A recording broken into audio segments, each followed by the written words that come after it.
almost on a whim by Professor Nikhila and myself in June 2020 during the lockdown. It is a group of film scholars, researchers, students, teachers, and anyone passionate about cinema. We are happy that we have been able to sustain this forum thanks to people like you who log in every Saturday to participate in the discussions. It has been our practice to invite people to select and lead the discussion of the chosen film, which we watch in our own time and place. We have also held film festivals such as the East European, Iranian, Women's Cinema, and others. We have also held retrospectives of Kelly Reichardt and Adur Gopalakrishnan. In the month of June each year, to celebrate our anniversary, we hold a smartphone short film making contest for students and also organize a lecture series in collaboration with colleges and university departments. This evening's film was suggested by V.K. Cherian, who will initiate the discussion on the film. V.K. Cherian's introduction to meaningful films was through Lekha Film Society at Thiruvananthapuram during the 70s, where he was a student. He moved to New Delhi in 1980 and was trained at Indian Institute of Mass Communication and later at International Institute of Journalism at West Berlin in 1989. He is based in the capital as a media professional and now as a consultant and writer and filmmaker. With the advent of national television, he has made few news programs for Doordarshan in the 80s and 90s, and also worked briefly at Jain TV, handling infotech news. He has authored a few books, including India's Film Society Movement, The Journey and Its Impact, Chalachitra Vicharam, the book on film movements and people of those movements, is his first book in Malayalam. He is nationally and internationally networked with people in technology, films, academics, activists, and the media. Today, we are very happy to have with us Siddiq Paravur, the director of this film, who will also join us for the discussion. Siddiq Paravur was born at North Paravur, Ernakulam district and completed his education from SNM College, Malayankara, and joined a couple of newspapers as a cartoonist. He took to movie making 10 years ago, and he has made 4 movies, directed one of them, and one of them a 3D movie named Kanya Vanagal. The movie Tahira was selected in IFFI 2021 for the Mahatma Gandhi Centenary Award. Welcome, Siddiq Paravur. We are very happy that you will be joining us today. The executive producer of the film, who has also acted in it, Suresh Nellikode, will also join us for the discussion. He is a banker turned scribe living in Burlington, Canada. He has published articles in major Malayalam newspapers, periodicals, and also Khalij Times, Indian Express, the News Minute, etc. He is a press and industry delegate at the Toronto International Film Festival. Welcome to all of you, and over to V.K. Cherian. Thank you. Thank you, Geeta, and thank you, Nikhila, for giving us this opportunity. I came across Siddiq, I think 2 years back, much before the Kerala stories began to make headlines in the media across India.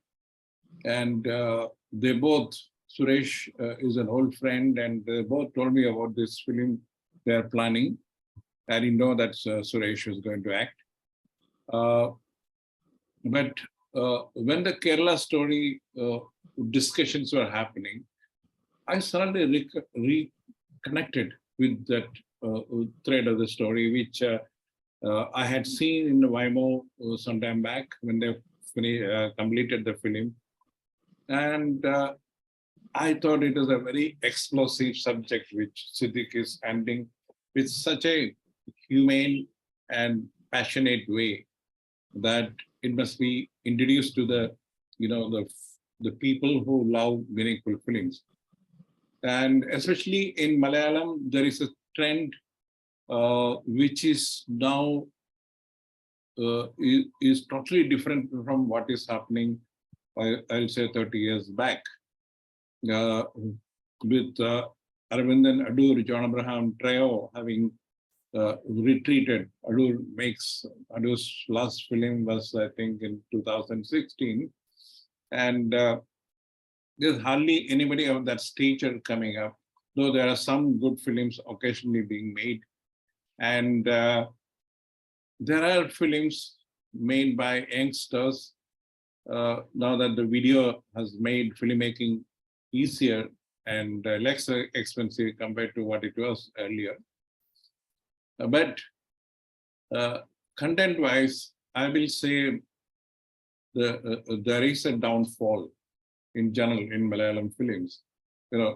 I am saying it because whatever I saw on OTT recently, whatever I saw on my visits to Kerala, or when it is being shown here, I would definitely say there is a lack of depth in the content of these films, the new films. Siddique's movie, if you have seen, most of you will agree with me.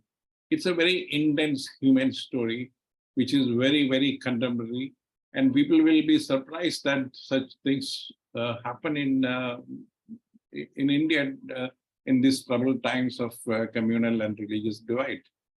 And Siddique makes no big claims about it. He's not saying it's yet another Kerala story.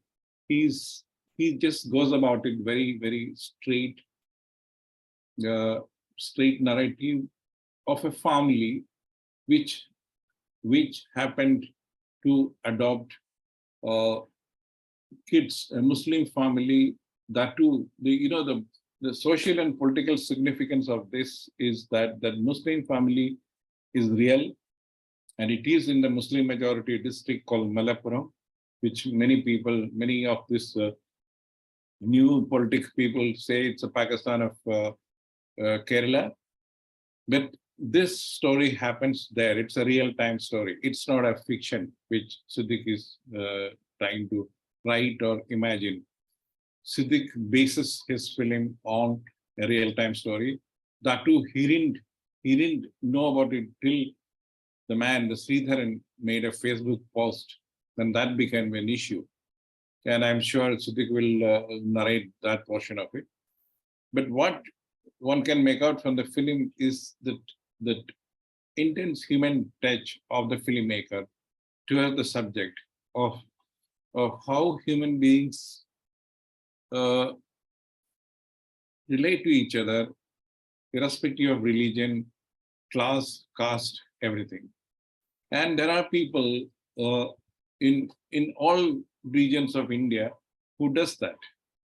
And I think that is the beauty of India, I think. And Siddique is flagging of one such real-time story, which happened, I think 45 years back. Sreedharan was here in Delhi when we showed it.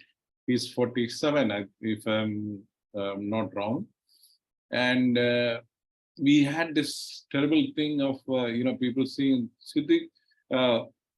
Sreedharan was weeping like a child after the film was over, because it was his life story which was being shown there. And when it is shown by Sahamat in Delhi, I think most of the people were emotional. They all responded very, very deeply to the content of the film. I'm sure I tell Siddique that, look, it should have been more tight. Some of the incidents which he wanted to explain should have been avoided, or should have been more tight. One can argue all these things. But Siddique works with a very tight budget, and none of the usual actors are there. And it's all amateur actors in a way. including my friend Suresh, who is happened to be the second lead person, the father of the Muslim the family. And Siddiq goes about it very, very, very naturally. It's like slice of life here. It's life happening in front of you. And that's the beauty of this film. And I think that uh, is also with all its other issues of the film, which we can debate and discuss. But the human content of it, nobody can ignore it. That's the way Siddiq has gone about it. I think that makes this film different from the run of the film or even the meaningful films which are coming out in Kerala now. And Siddiq's earlier film, Tahira, is also like that. So also about how a lonely lady, a Muslim lady, is going about, her life, trying to support her sister, all of it. So he looks at uh, life, the struggles of life, and also the human aspect of the life in his film, both the films. And that way, Siddiq's attitude towards film, I think that's what makes this film different, because his approach to films is not just as a storyteller, but he goes for the human aspect of it. He goes for the interpersonal dynamics of it and the social dynamics of it. You'll find, maybe you can say it's a cliche, because you'll find the Christian priest coming in, you find the temple people coming in, but that's the reality of Kerala. If you know the Kerala population, it's like a 45% minorities and 55% majority Hindus. And out of the 45% minorities, about 25 are Muslims, and the rest Christians. So it's like in everywhere you go in Kerala, you'll find a mosque, temple, and a church, maybe nearby. Like in Swantham, I keep saying that square must be named as secular square, because a temple and a church and a mosque exist there for ages. And even when there is trouble, communal trouble, it doesn't spill over to these areas. So that's that reality, and that social aspect of Kerala life. You can see it in this film. That's the best part of US truly Sreedharan. And Sreedharan's, when you interact with Sreedharan, I also thought that it can be a fictional character. He may be something different. But when I met Sreedharan, I also realized, I had to see him weeping profusely after seeing the film, because it's all his life. So he cannot, for us, it is a story. For Sreedharan, who is alive, and he's in Kerala now after the COVID, he has come back from the Gulf. For him, it was his life being picturized. And Siddiq says that apart from he taking on some of the liberties of telling a story little more attractively or little more poetically, the rest of the portion, like the initial portion where Sreedharan's mother is near a pond and seeing the fishes, and equating both the friends, the Muslim lady who adopts the Sreedharan's Sreedharan and his sisters. So so apart from that portion of it, he says that everything is straight from the life. Because he went and talked to the family and the people around, and found and weaved a story around these realities of life. And if you look at very keenly, I will say that maybe because of the tight budget and all, Siddiq should have been more careful about the period part of it, because 40 years back, I don't think people were, like some of the women were wearing salwar kameez. I don't think 40 years back that was popular in Kerala. And also, but the rest of the portion, the human situations, the house where this happens. In fact, Siddiq tells me that is the Nambudri's house where they were allowed to shoot. So the whole thing uh, falls into place as a very, very touchy human story. And I'm sure more such human stories. This used to be the trend in 70s and 80s in Kerala, because many of the films in Kerala were based on literary works. And people like Topil Bhasi and P. Bhaskaran, who's also from Siddiq's place, he was a poet. They've been got into films, so naturally they're looking at films. They based a lot of their films on the theater or the dramas and the novels and short stories. And the prominent short story writer like M.T. Vasudevan Nair, he himself came into films. So there is a trend of Kerala films which is heavily heavily based on literary works or actual stories, which is what Siddiq is now continuing.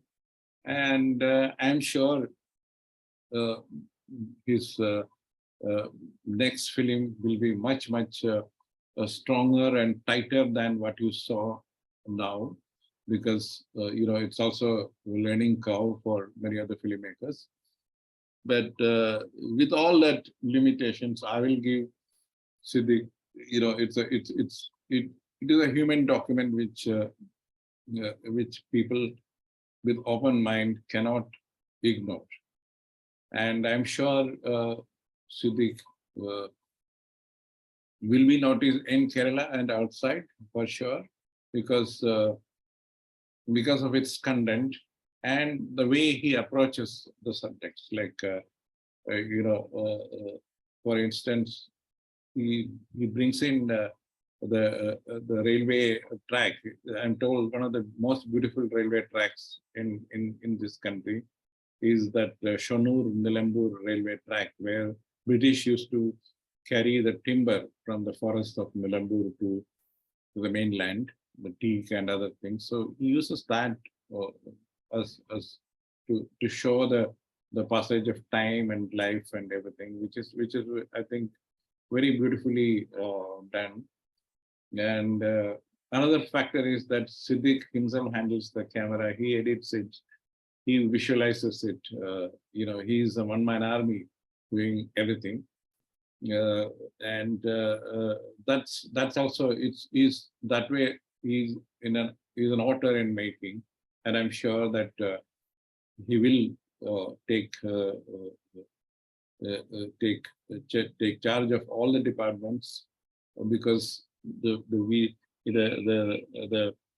video format, the new format allows that if you're tech savvy. So that's one thing which Siddiq's films are. I'm sure in future he's going to be one of the few authors, filmmakers in India.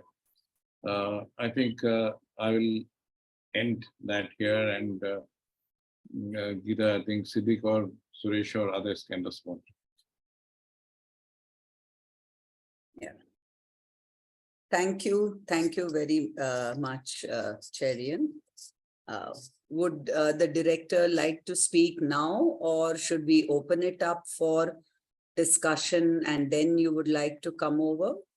The director as well as the actor, Suresh Nellikode. Would you like to come in now or later? Hi, am I audible? Yes, you are. Okay. First of all, a very good evening to all of you. Thanks to you all for having me and Siddiq to this discussion. In fact, it's really an honor for us to be here. Before I get into the making of the movie, I'll just tell you how I met Siddiq. It was very accidental for me to meet Siddiq Parur. The story goes back like this. In the year 2019, almost about 20 films have been rejected by Chalachitra Academy without watching the movie. It was the time of the selection of movies to the IFFK, and we had every proof that the authorities had rejected the movie without watching the movies completely. Many of the movies are seen for a few minutes and they just left it like that. As a protest towards this move, a host of independent filmmakers as well as artists have formed an association called MIC, M-I-C, Movement for Independent Cinema. And we are actually serving as an opposition to the then Chalachitra Academy, because wherever they erred, we were there as an opposition to name it and fight for our rights. So we are all members of that association. That's how we met. Then the second point is that it is Siddiq's first movie. In fact, it is not the first one, but that was acclaimed to be the first one. That's called Tahira, which has been selected to the Indian Panorama and screened it in IFFI Goa. And it was based on a real story like this, just like this movie, which we are going to discuss today. Even the first one, Tahira, was also based on a real story, and it's about an ordinary lady who strives for making her both ends meet. She is ready to take up any job for her family's subsistence. And this lady, in fact, whatever job she can undertake, and she was ready to do that for taking care of her family. And that was fortunately from the same area where Siddiq belonged to, that is Kodungalur. And when I saw this movie, I understood that Siddiq can make movie. And we know the way he made the movie, it was very commendable. And with all these restrictions or the shortcomings, he knows how to make movie. That's what made me to meet Siddiq. And after seeing the movie, after seeing Tahira, I have written about that one, so that we got to know more of each other, and we met.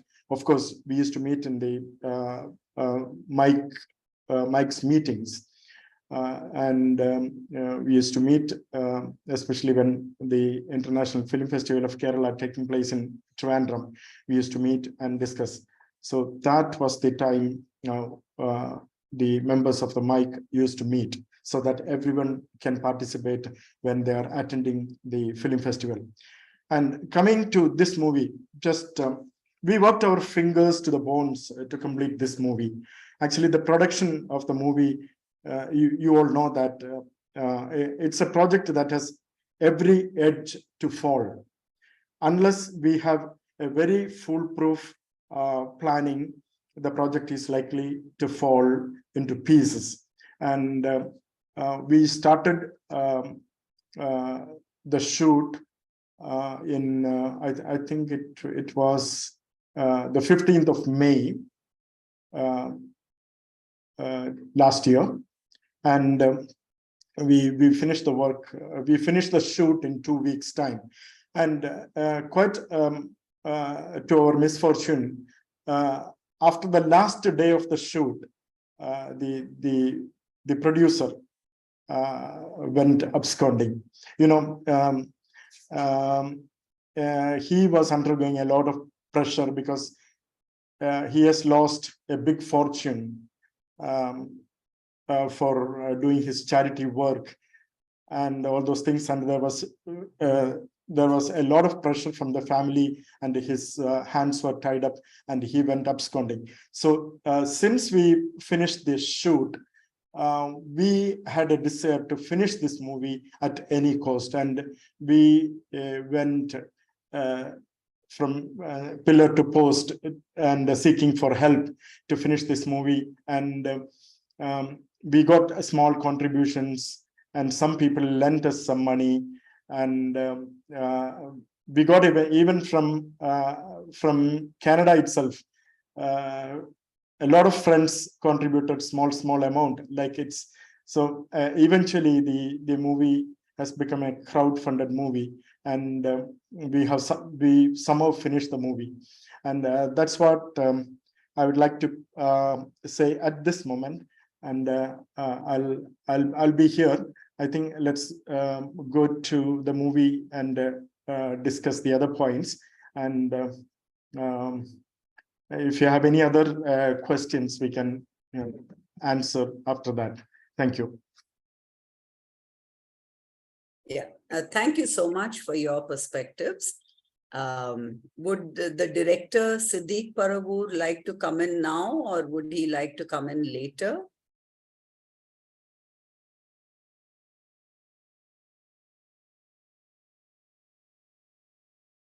Siddiq, are you there? Okay. Yeah. Okay, the film is now open for discussion. Would anyone like to make a point or ask a question? We have the filmmaker as well as the executive director of this film with us. I just had one question, and that is, of course, it is an extremely heartwarming film, especially considering the present troubled times. But if we look at the film, it seems like everything has happened very smoothly without any conflict. Of course, once again, this is a film that is taken from a real life incident. And probably it was like that in real life. I'm not sure. I haven't really followed this particular incident. So that is my ignorance. But I was just wondering if it was really as smooth as this, right from the time when the little children were brought to the house of Subeda. There was no conflict with regard to the father wanting to keep back the children for himself. And also towards the end of the film, there is a change in costume. Subeda, towards the end of the film, is now wearing a hijab. And the scene, that school scene in which, the children are being taught, there also all the girl students, little children, they are dressed in hijab.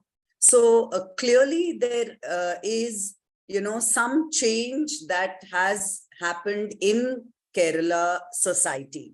So considering this change, was there, any impact of that change on this family of 6 children, 3 of them, born to the Muslim couple and 3 adopted from a Hindu family? So this is a question that I was, that kind of kept coming back to me after watching the film.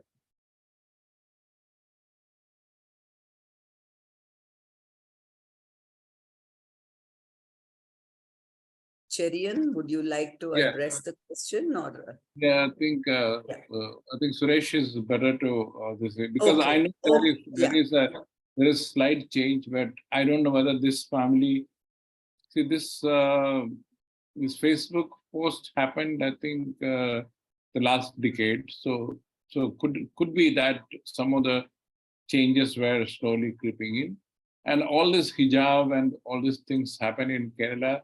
When we say post Babri Masjid incident, before that there is, of course, Kerala traditional Muslim.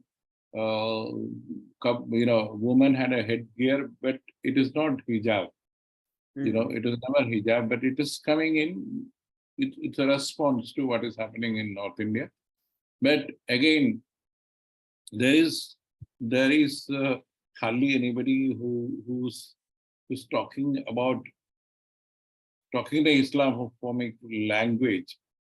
Though there is a response to in the Muslim community about what is happening in the north as we as a country. But I don't think Kerala society is that way divided. So yes, it's creeping in, but you don't find this kind of what I see in Delhi or what we see in other centers in the north. You don't see that yet in Kerala because maybe because it's take years, because communities have been living together for generations there. So even if they need to change, it takes time, So, but you're right, hijab can happen. I don't think in my college days, I ever saw a Muslim girl wearing hijab and coming to the college or anything. But nowadays it happens, and I don't think people make big thing about it. They just at the most many other films they are being teased by people. There's one film which is very popular. The hijab girl was called as Penguin. Nicknamed as Penguin. So, and nobody objected to it, people took it as fun. It was fine, yeah, if they have that kind of thing, it's fine. So, so she was called Penguin by her in the film. And I don't think even Muslims didn't object to it. So that's a kind of integration they have socially. Maybe personally, some of these things are creeping in. So which because there is a build-up on religious identity, I'm sure people are people. Everybody is not that wide-hearted. So there can be a response. And Siddiq should have noticed it. I'm sure he being a Muslim, he should have noticed it. But only he can explain. He's traveling. I think he must this thing. But I kept telling him that look, you are handling a very, very sensitive subject. Be careful. I know that he was also scared that he can get caught from both sides because if you go overboard. So that's why I think he's gone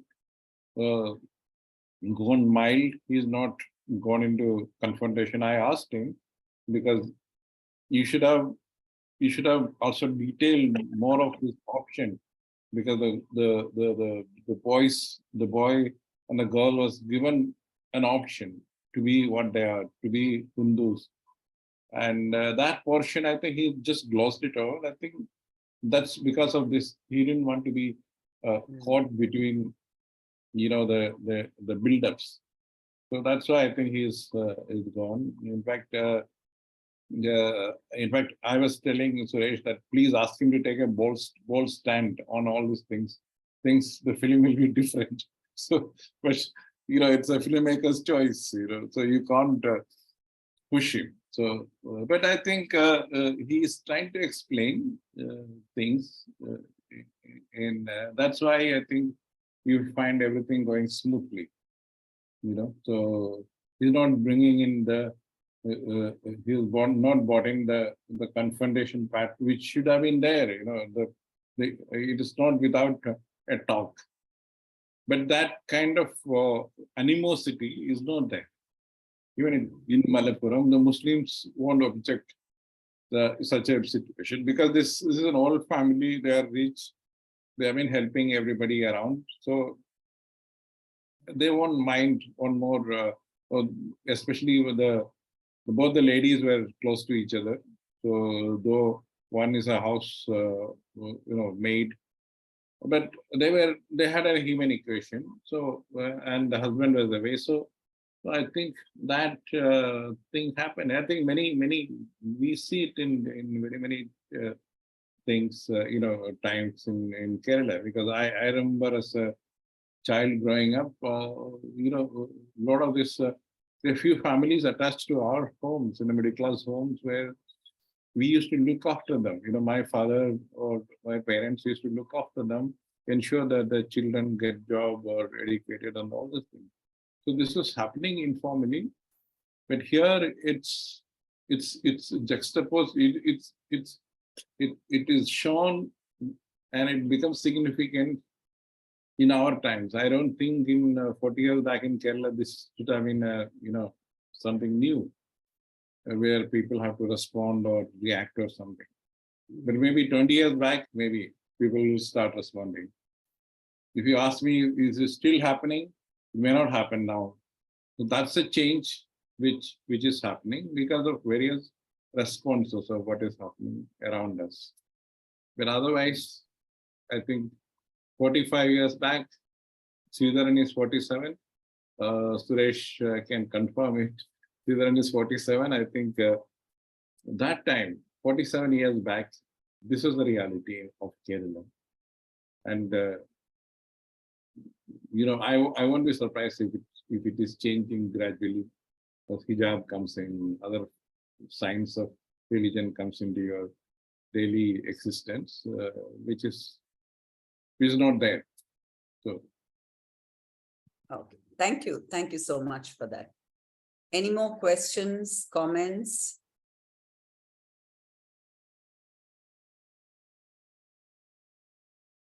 Is Siddiq Paravur there? Ritik was traveling back from Yeah. Okay, Nikhila, please go ahead. Yeah,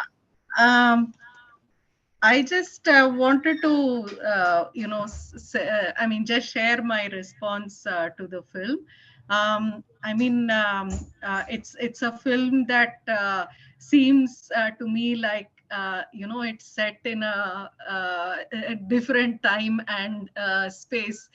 It is not the vitiated time and space of the present.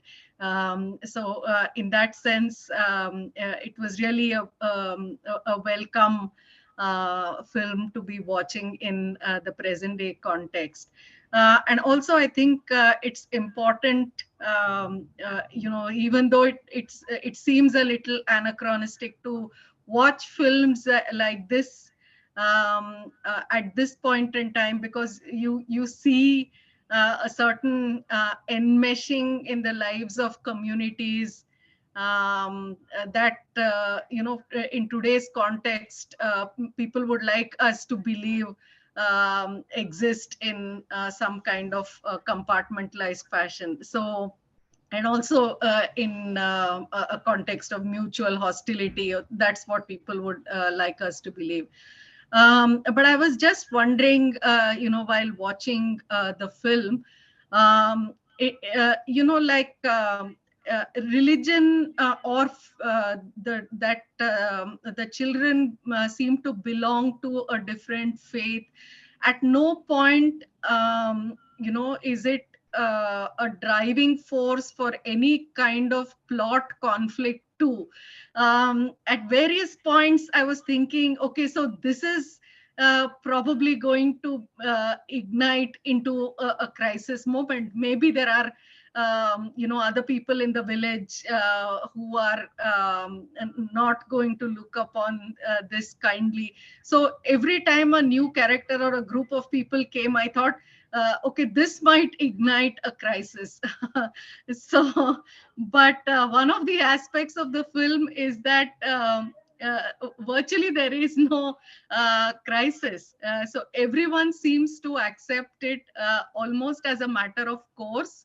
That it is perfectly fine for the children to be growing up here, and their faith, the way they look, the way they dress, whom they marry, it's almost as if it's a given that they will marry a Hindu.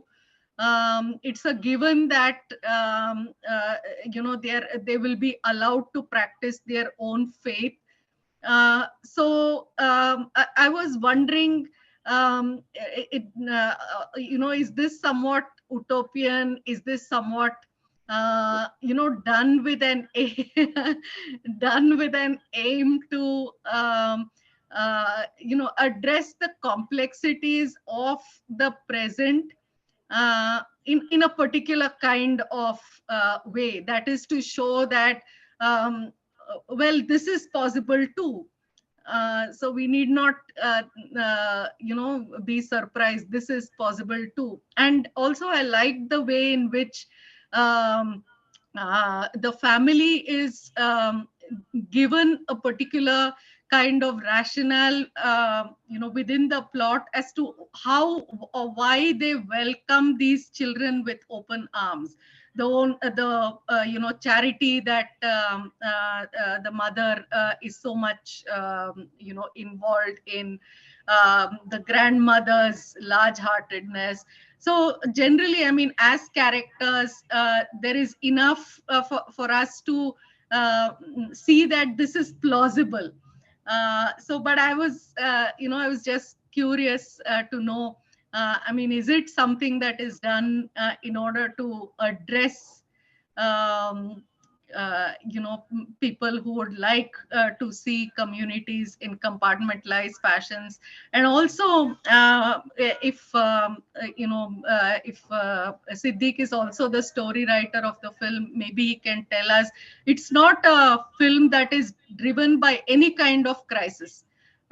It's somewhat, it's a very smooth kind of a flow, like life flows in a smooth manner.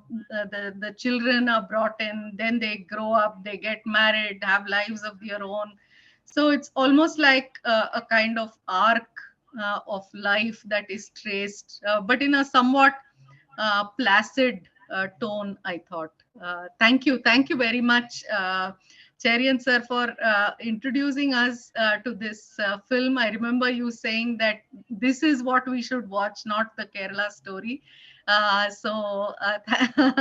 Thank you, and thanks to Suresh Nellikode and Siddiq for joining us for this discussion. Thank you. Thank you, Nikhila. Yeah. Suresh, you must respond. Yes, in fact, Siddiq wanted to shoot this movie at the same place where this real story happened. So we were all in the nearby villages when we shot the movie, and we met many people who are in daily business with this particular family. So, and before the shoot starts, when he has done his research, he met a lot of people who were in the daily life of this family with their give and take. They were all moving ahead. Actually, this husband of this lady, he is a religious scholar also. So he has a command. He can call the shots when it is touching the religious things and all. He could call the shots actually. So what he says is the last word. So many people, because this family was very rich, and she lost all her fortune towards charity. So they eventually, when this lady dies, she is left with big lakhs of liabilities, and her sons, that is the Shanawaz and Jafar, they went to Gulf countries and picked up their jobs, and they finally paid off everything. So we met many people during the shoot, and they were all giving us how they were dealing with this family, and each one has got a new story to tell, like that. So many people asked us why there is no villainous characters in this movie, because everything goes smooth in this one, because the real story was like that actually. Since this man is a religious scholar also, nobody came in front of him asking questions. So when they decided to go like that, and it went very, very smoothly, it went like that actually. So there were a lot of shortcomings. The main point was shortage of funds and everything, because Siddiq, besides acting as the cinematographer, editor, and the director, this financial burden was also on him. So it was quite crystal clear that he has to shoulder this responsibility also, means to find funds for the daily shoot and everything. But eventually everything went very smoothly, and we could somehow finish the movie. If he had more financial freedom, we could have made it a little more better, that's no doubt.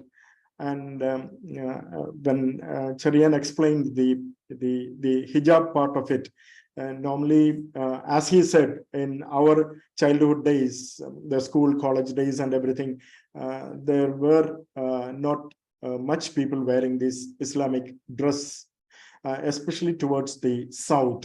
Only the northern districts like Kannur, Kasargod, Calicut, Malappuram, like that. Only these are the districts where Muslims are the majority. And of course, as Cherian said, now there is a tendency to go more into this Islamic way of dressing and everything. But as I experienced, Malappuram, because I was not much, I didn't have much experience with Malappuram life, because this film was instrumental for that one. When we met people and we understood that they are all living in good harmony, there is no discord at all in their everyday business, whatever it is, even if it is a festival in a temple, people are all whoever are residing in that community, they all go hand in hand and celebrate the festival. Like that, it's the other way around also, like that. There is no segregation, there is no demarcation into there, because we there are a lot of daily incidents we enjoyed. We used to go for morning tea to some tea shop and all. When those people came to know that we came to shoot a movie on Subaida, they were not even ready to take money from us for the tea and snacks we had, because we forcefully kept the money there and used to escape from there. Like that, we got all support from the villagers wherever we went, and wherever we went to different locations and everything, we all got very good support. And after the shoot, after the movie, we exhibited this movie for the villagers over there. We had about 7 shows on a particular day, and which was almost packed to the capacity. And that time we met a lot of people who came forward, and they were telling the stories they witnessed with this family. So it all went well. A few people asked, like what we discussed now, why there is no everything is going smooth in this movie. There is no villain, there is no thing. But actually, this there were a couple of small incidents, like people used to cheat this lady and take money and all. Because I know people know that this lady used to do charity work and all. So they fabricated certain stories, and they came and took money from this lady and all. So it happened like that. But otherwise, no major pullback for this real story. So that's how we can't see anything other than good things in this movie. Only a small team you can see that they do some planning, and they decided to grab some money from this lady. That's the only incident you could see in this movie. So even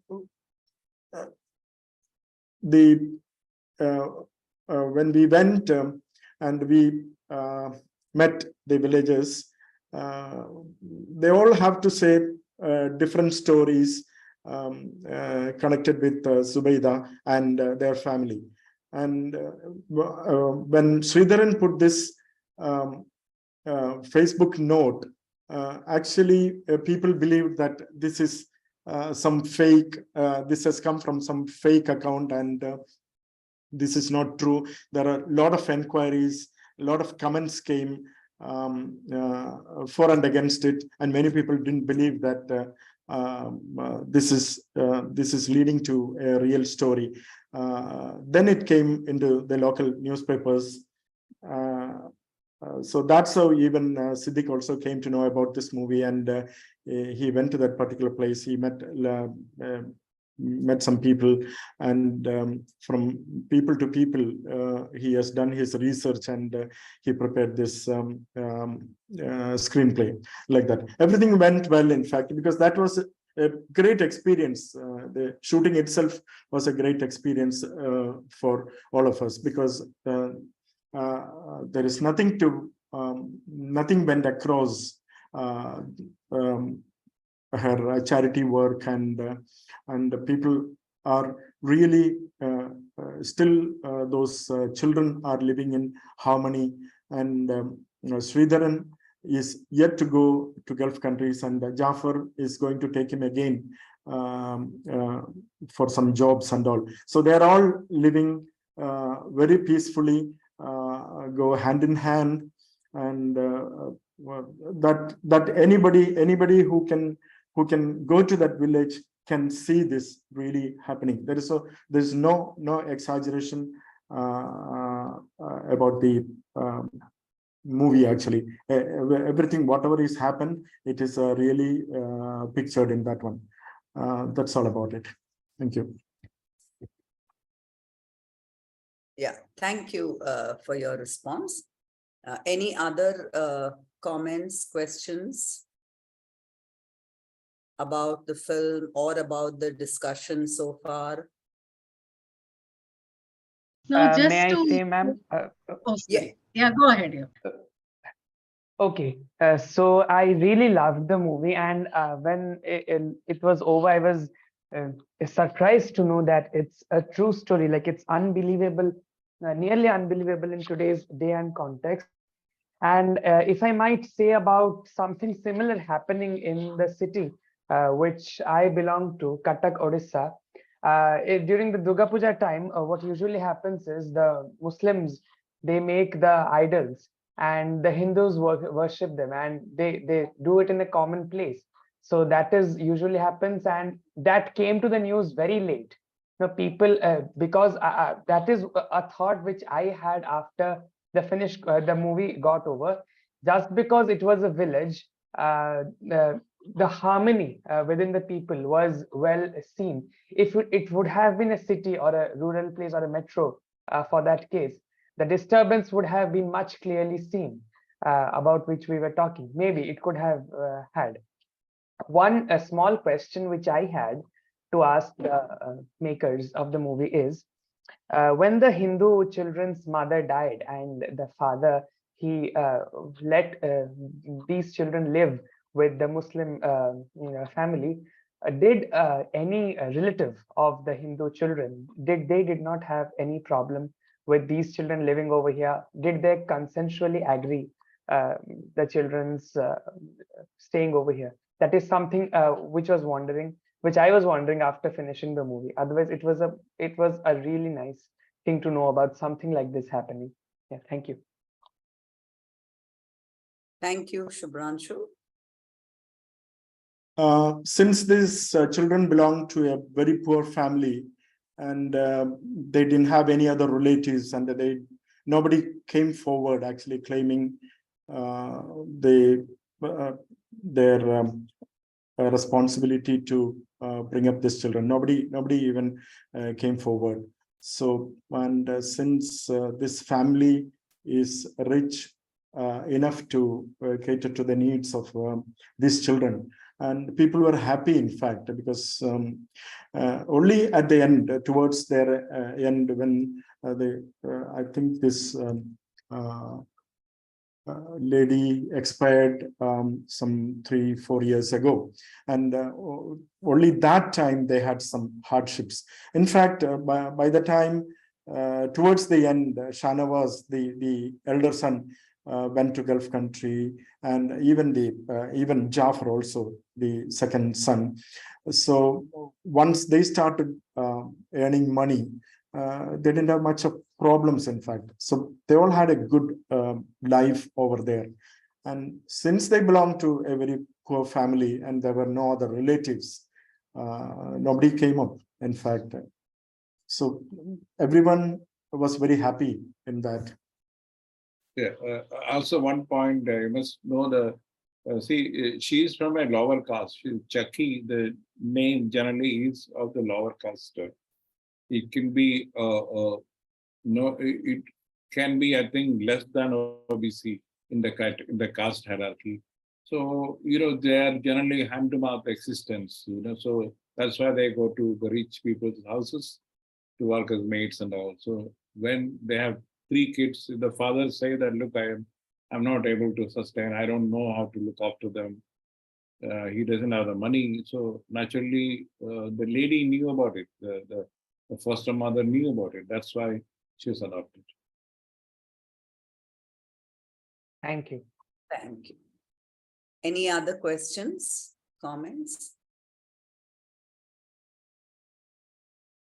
Geeta, Yes, Nikhila. Yes, Nikhila. yeah, just to say, how the bond between the women is so well, laid out. I think it's a neighboring woman who comes, and then the grandmother welcomes her, asks her, to stay back, and she says, if it was not for my grandchild, I would have stayed behind. So there's such a nice bond among the women, and it again there it's almost like throughout the film the emphasis is on a network of social relations that is built, which is beyond community, which is not just the familial networks or the community networks. It's not that she's just socializing among other Muslim women. So in fact, this emphasis on cross community relations, particularly by the women of the family, I thought that was again very, very well done. And Cherian sir, you mentioned that she may be of the laboring caste, the mother of this woman, but when she's swimming and when Zubaida is sitting there and then she comes up, it's almost like there's a bond of friendship, not of unequal master servant or mistress servant kind of relationship. So it seems like it's in that spirit that the children are also adopted, not as children of a servant, but as children of a friend. So I thought all that was really remarkable in the film. Yeah, I think that's a way Suresh will also say a lot of us grew up. We saw that happening in front of us. My mother was very friendly with the lower caste. In fact, there's a particular lady. If you see my Facebook, my young one, my little one, when she was there in Kerala, she saw a lady without, without covering her breasts, and like in the old time, she's died when I think in 80s she was 90s, in her 90s. She was a lower caste woman, but she was part of our household. We grew up like that. We never, felt anything. When she came, it was like a mother, grandmother. She was like a grandmother to us. Maybe she won't sleep in the house, she won't be part of the house, but she is treated as equal because she has been coming there on a daily basis for ages. My mother, and she says that, look, she has, when I was born, she was looking after me, when mother was there, lying in bed. She gave me bath, and also, so all these things, story, we grew up with such things. So it's like, it was like the feudal times. And I think Kerala had that thing, human thing in the feudal times. Very few areas had, the what you see in the film, the cruel times, the feudal time, the master servant thing, because there's something in the air which made all these things possible. Maybe because of the social movements, religious reform movements, all of it together. There was an ambience, social ambience, which facilitated all these things. The people were not strictly looking down upon others, for things. Like if you know the main slogan of Narayana Guru, he says that whatever be your religion, you have to be a good human being. That, so we all grew up hearing that. And Narayana Guru, I think, was an 80s, 19th century man, but he lived up to 119, 10 or 20. So that's a kind of even religious reform movement which is deeply influencing other religions also. Like I know the bishop of my sect in Kerala, his PhD thesis is on Narayana Guru's philosophy, not on Bible or anything, because that's the kind of things which happened in Kerala maybe 100 years back. So this is still continuing because of all these things. It takes generations to imbibe certain things, and I'm sure it takes generations to leave those things and move into something else. Okay, thank you, Cherian. Any other questions, comments? Pacific. Let me try and pause. Tarkeshwar, Ajanta, Sanjay, Rajan, anybody would like to say something?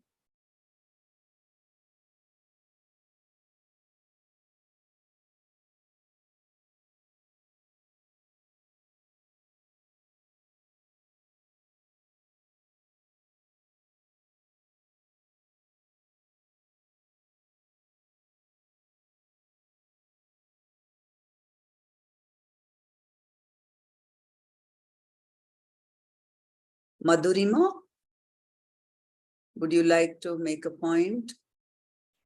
Yeah, nothing important to Yes. say. Almost everything has been said, but I really liked enjoying the film, and I could relate to what Nikhila ma'am was saying. It is almost like an utopian setting.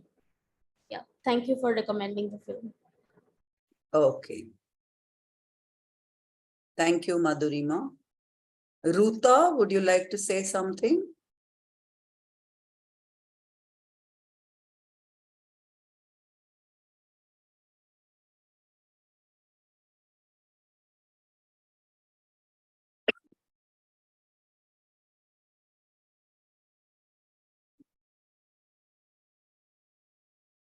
No comments, questions?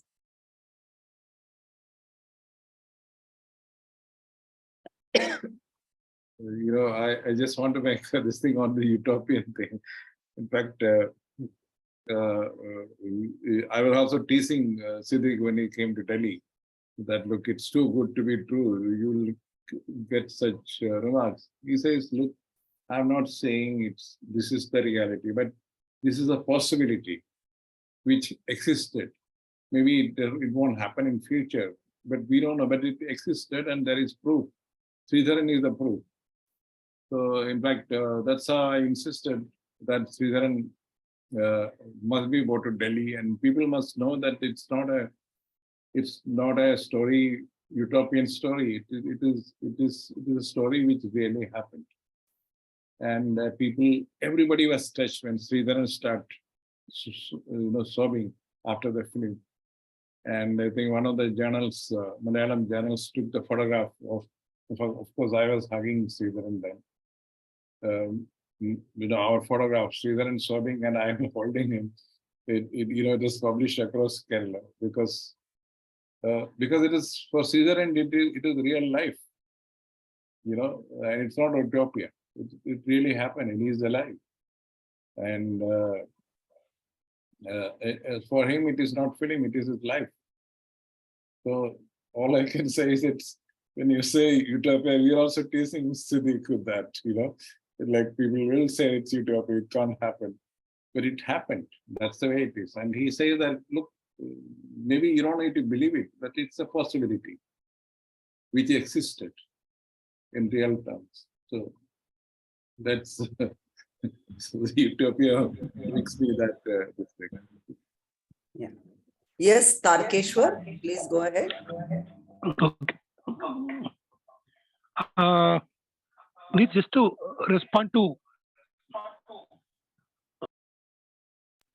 about the way we are responding to the film, because when we call it as utopia and then there is something significant, we are undermining the, as V.K. Cherian was also trying to say, the possibility of such things being existing and existed. So the very fact that we are looking at it as a kind of as a surprise how this could happen in this context, it says a lot about not only about ourselves but also the context in which we are speaking. But for me, it is not astonishing, not something that is utopian. It always existed. Because what we today call as religion, the concept of religion itself is highly problematic in the, if we look at the pre-colonial and the pre-modern times, because the idea of religion did not exist here. It was a path to salvation, and there were several paths to salvation, and within the family, different people could follow different paths to salvation. And there are umpteen number of examples from the pre-modern and pre-colonial context to justify it. And then across faith also people could marry. So in that sense, it is not at all astonishing to me. These are the threats that are still there in spite of what has happened, not just post-90, but the last 200 years.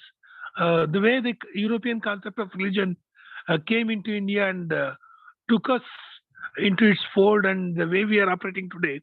In spite of that, even today in many villages, you just look at the language that we use. In many contexts, we don't use the word religion. In fact, even kaun jat ke wo, the caste is the word that is used even for Musliman. In many rural places, whether it's South or even in North India. In that sense, the concept of religion itself is an alien to us. But the caste was a reality in India. Muslims were seen as another caste. I don't think beyond that, this kind of binary way of looking at Hindu-Muslim existed in India. So in that sense, this example that this biopic is putting forward in front of us is something that always existed, could exist in spite of what has happened in the last 200 years, I think.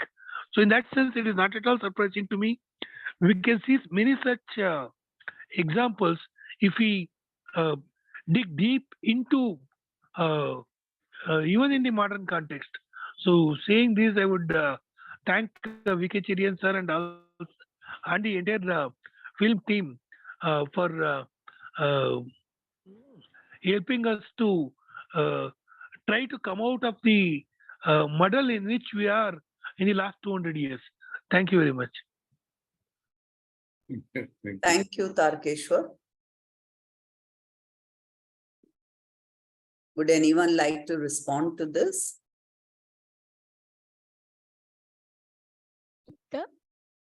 Yes, Ajanta, please go ahead. It's not a response. It's just, really like everybody, I was so touched by the film. And I want to go back to something that Cherian sir talked about, of literature. And so cinema is another archive and literature is one more. And very similar things also exist and have existed in Bengal for God knows how long. And we've already had Shubhranshu tell us about Orissa. And, I was really reminded of, so I'm a great fan of Gayatri Spivak, right? So now she's undertaken, as many of you know, this project to translate the kind of gems of Bangla literature over the last 1,000 years. And there's a very nice introduction that she says, which I think relates to both what Cherian sir and what Tarkeshwar was saying, that we've had these many forms of diversified cosmopolitanisms. The historical lineages of those are very, very different. And perhaps, it's these kinds of regional archives, and all of us also know so little about our own literary histories. I'm not as knowledgeable as Cherian sir at all for the history of Bangla, but the possibilities that those archives give us are really, really rich. And to kind of just, endorse what Tarkeshwar was saying, I think perhaps a really deep dive, and all of your films, have been so thoughtful. And I couldn't think of a more thoughtful counter to the Karela story. It's really a Karela story, like complete bakwas. And to see something like this coming out of Kerala is so beautiful. And I think we really need, I don't know, our education system also in some ways, the manifold ways in which regional histories offer us subtleties that even the very straight-jacketed ideas Tarkesh was saying, what does being cosmopolitan mean? Is it only the cosmopolitan, the idea of the cosmopolitan that we have today, i.e. French, German, English, or maybe Russian? So if we use Kerala as a vantage point, what kinds of other ways of being cosmopolitan could that offer? So, I just wanted to say thank you. And, really what a treat. Thanks very much. Thank you so much, Ajanta. Anyone else has a question, a comment?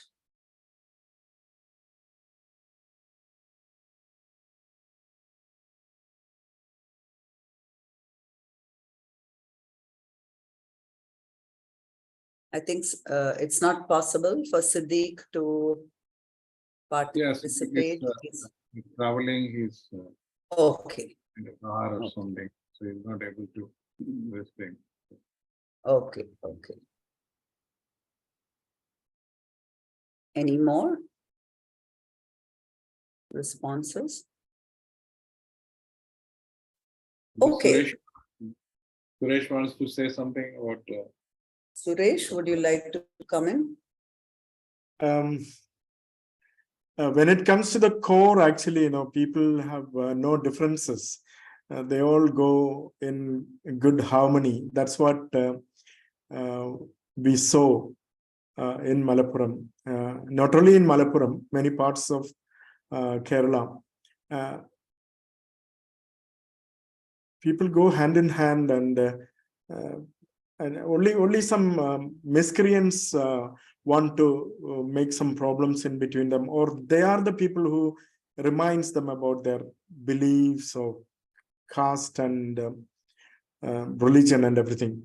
Otherwise, people have basically everyone is good. That's what we learn from the daily life.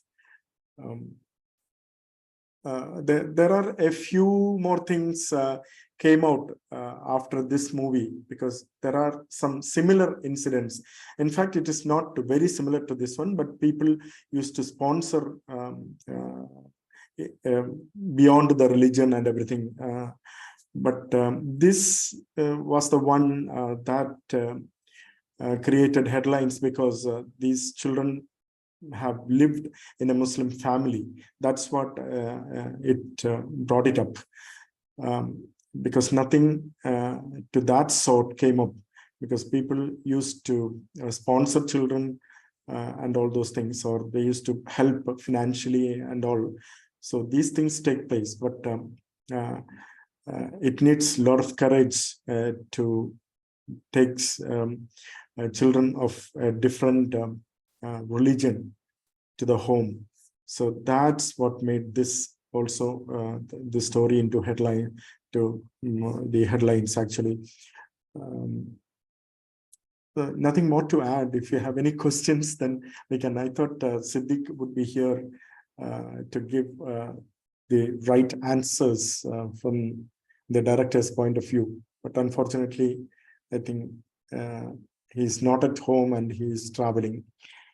So he said he would try his best to come up and join us, but unfortunately, we didn't get him.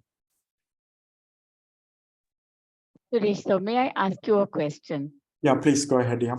It's not really a question, but when you say the little miscreants, I think it's more than just a few miscreants, Yeah. And I want to tell you that, so I'm actually joining the discussion from Kolkata now. Yeah. And so everybody knows of Amitabh Ghosh, right? Yeah, So, yeah. and this beautiful book that he's written called The Jungle Nama and the Sundarbans. Oh, okay. So actually, he talks about the bone bibi, that is, and really the bone bibi was worshipped by both the Hindus and the Muslims. Yeah. Right? Yep. And this is something that I just learned from, like Cherian sir, we have some, people who take care of a house, etc. But the process by which, today the same. So I think it's not just a question of a few miscreants, but as Tarkeshwar was saying, it's a kind of churning, it's also the way in which secularism emerges in India. And I think it's just a history that we have not paid enough attention to. So secularism too, in some ways people find alienating in the way in which middle class intelligentsia like you and I define it. So I think in some ways, I'm not quite sure, and I don't know how to put my finger on this. I haven't thought of it enough. But I also think that we have the depth of feeling that people have for religion, the kinds of deep answers that religion can provide, in some ways, solace to. And I just see, even in middle class homes in Kolkata, the kind of vicious communal divide, in an earlier generation, it would be unthinkable. And yet, on the other hand, we too have had these, kind of syncretic traditions. So it has to do with colonial education. So, but you've actually been on the ground. I think, I don't know, you'll be the best person to answer.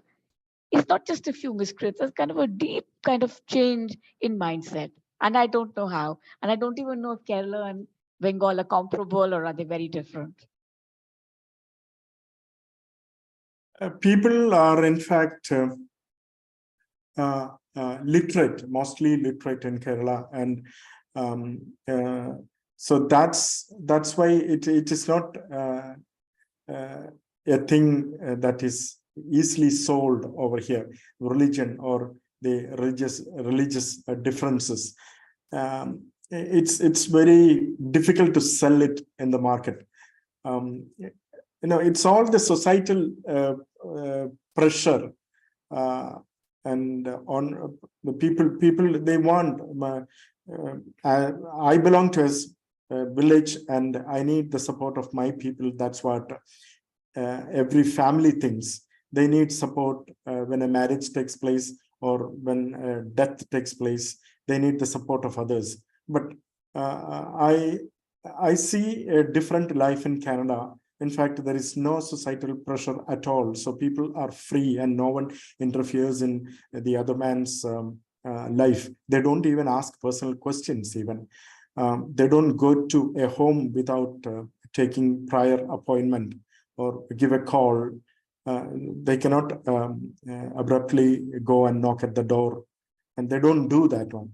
And people are, I think maybe 20% of the people are believers, or they go to their religious institutions and all. So it's all the societal pressure it gives to be with the community and religion. That's what people think, because people go to church or temple or mosque, whatever it is. It's all not for them, because every religion preaches good things, or they say example is better than precepts. That's what people live and show that as an example.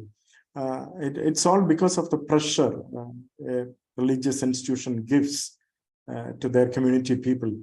That's why they're sticking to their own religions, or they just want to show that, okay, we are with you, like that. Actually, basically people are all good and everybody helps each other. They go in good harmony, and there is no discord at all, because that's what I felt. Yeah. Okay, thank you. Yes, Ajanta? No, Geeta, I was just thanking sir, and Okay. yeah, that's. But we get a fairly different picture if we read certain, research on caste in Kerala, and also, maybe a novel like God of Small Things. We don't get as rosy a picture of Kerala as we seem to be seeing here.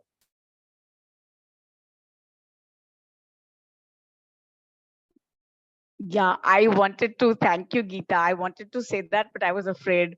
So I have this research scholar, and she's actually working on the novel called Pulaya Tara, which is the Paul Yes. Chericode, yes, and Yes. translated by Catherine Thankama. And even the church is so divided. And Yes. Kerala is probably, yes. So I was, yes. If literature is an archive, then it gives us very, very deep things to think about. And I guess Malayalam literature as much as anybody else, no? Yeah. It's not that it is not there, the divisions are not there, but it's not overwhelming. There are exceptions, and as Suresh pointed out, the accepted thing is a consensus. Like I belong to Syrian Christian community, which is divided. I think there are 4 or 5 sects of the Syrian Christians themselves. Out of the, and some of them have gone on over to Catholic Church. So there are tensions, but that's not, I think in Kerala there is a general tendency to, to emphasize on the consensus part of it rather than the division. They don't look for division every time, whether it is caste or religion. They're looking at commonalities. You'll find. I think maybe because of the Narayana Guru thing which is there in Kerala. As I told you that the chief bishop of my sect, his PhD is on Narayana Guru's philosophy, not on Bible. So that kind of looking for consensus is there for generations. Of course, the divisions are there. There are exceptions. So there are horror stories, and caste-wise, I think when Narayana Guru started the movement, the caste thing was so divisive. The lower caste women were not allowed to wear anything at the top. So that's little their bare-breasted woman hanging around lower caste women. So it got changed. It all got changed. It's an evolution. And as Tarakeshwar was saying, that people are looking at religion in a different way also. That it's everything leads to what they call the moksha or the swarg or whatever you think. So you know, as they say, Hinduism is the best religion in the world because there's so many gods. You can attain moksha through so many gods. So why not through Nabi or Prophet or Jesus, yet another God? So that I think maybe because of the population pattern, it is there somewhere in the backdrop in Kerala. That works, with all the tensions and all. And of course, people use the religion past all for their own benefits. And there are horror stories. This is a good story, but there are horror stories too. Nobody did, nobody's not, everybody is not a saint, for sure. So,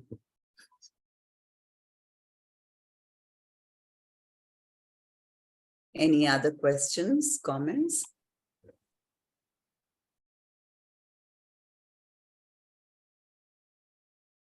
Okay, if there are no more questions, we will bring this session to a close. Thank you very much, VK Cherian, as well as Suresh Nellikode for coming for the discussion. And thank you all for logging in and participating. Good night and have a nice Sunday. Thank you for everyone. making the film Good night. available. Yeah. Yes. So thanks for making the film Thank you available. for the to film, people. right? thanks. Thank you, Cherian, Thank you, for, everyone. for initiating the discussion and for helping us access the film. Thank you. Thank Okay. you. Good night. Thank you, Cherian, and because you initiated this, and thank you very much for supporting us. Thank you so much, everyone. Thank you. Good night. Thank Yeah. you. Thank you. Good night. Good night. Good night. Bye.